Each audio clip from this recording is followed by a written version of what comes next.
How's it going, guys, and welcome back to another Godot video. And this is going to be a short and quick video on animation. So that's it, let's get started. Now, to show you the first example of a simple animation that we can do, we can first go ahead and create a platform. Now, in order to add an animation while making an object collidable, you want to go ahead and choose the animatable body 2D. So you can go ahead and make that the main node here. And of course, it takes in the exact same as an area 2D or a static body 2D. It takes in a sprite, or essentially a texture, as well as a collision shape or collision box, or whatever you want. Now, of course, for the sprite here, I have my platform. Just as a tip here, if you have, like, for example, a sprite sheet like that, you can go ahead and go to region, enabled, and then edit region. And if you zoom in, you can go ahead and select the part where you want it to actually appear. You can go ahead and change this to pixel snap. You just go ahead and select the texture you want, hit close, and there you have it. Your texture is there. By the way, you might have wondered why our textures look a little weird when we scale them or do anything with them. That's because the default texture filter is set to linear. You want to go ahead and set it to nearest, and you should go ahead and get the clear texture that you are meant to get. Alright, and with that said, we have our platform scene here. I just went ahead and shaped the collision box. Back to the level 1 world, we want to make this character actually be able to go up. So, how do we do this? Well, first of all, of course, we go ahead and get our platform scene, put it in the level 1 world, and we can go ahead and put it somewhere over here. There you go. So what do we actually want to do? Well, we want to go ahead and make it so that the platform goes up and down so that we can actually jump through the portal. Well, how do we do that? Well, now first of all, we may want to scale this up a little bit. Something like maybe 1.5 should be good. Yeah, okay, that's good. That's decent. And now we can actually get to the animation part of this. So we can go ahead and create the animation player here, right? This one, not this one, the animation player. You can go ahead and create it inside the node or outside, doesn't really matter, but I just like to keep things organized like this. You want to go ahead and hit the animation button here, and you want to create a brand new animation. Now we're going to call this the up animation, for example. You can call it whatever you want, and there you have it. Now keep in mind that these animations are node specific, so if I were to create another animation player, you wouldn't be able to see this animation.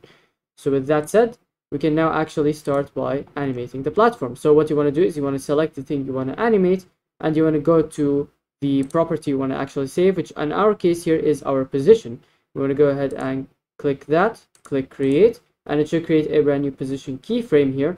And now we can go to the end of an animation. By the way, if you want to go ahead and make the animation longer, just go ahead and click here and write whatever time you want, and there you have it. Now I think in our case here, something like 1.5 seconds will be just fine. So you want to go to the end here, and you want to select your platform and move it up. Now if you hold shift, you'll be able to move it on one axis, as you can see. So let's say we want it to reach here, and now we go ahead and keyframe this again, and there you have it. If we go ahead and play the animation, as you can see, it should go up like so.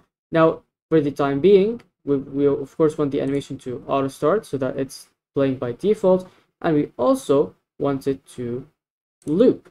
Now what happens if I loop it? As you can see, if I go here, it's just gonna snap back into place, which isn't really ideal, is it? So we want to go ahead and actually hit this again, which means that if I now play the animation, it's gonna actually reverse play the animation, if you were to think about it like that. So now if I were to play the game here, as you can see, I would move here, and then I wouldn't be able to actually go up. So this is another property we want to tweak. In the collision shape, we want to enable one-way collision, and this arrow actually kind of shows which way the collision is happening.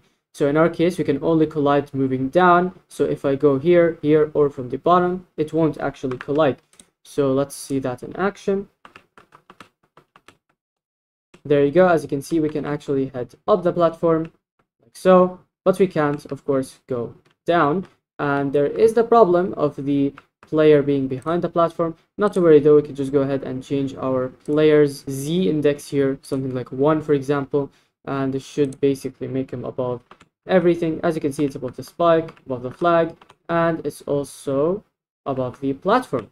Perfect. Now animations aren't only used for moving platforms, you can actually use it for multiple different things. Let's say, for example, we want it so that when we actually, for example, let's say jump or hit the space key, our player just does a little, for example, spin. Now this won't be perfect, but it is kind of an example of what you can do here. So what you can do is go to player, add a brand new animation player inside, and create a brand new animation. We're just going to call this spin, and we're going to go ahead and basically bookmark everything. Okay, so we can go ahead and actually start keyframing. So at the beginning, of course, we'd want the rotation of the player to be normal. So in our transform rotation here, we can just go ahead and create a brand new thing here. As you can see, let's say for example we want it to be 180 degrees in the next second, for example. We can go here and we can just go ahead and keyframe it. Now this is an example where you should probably make the animation longer, since this is going to be really fast if you do it like this.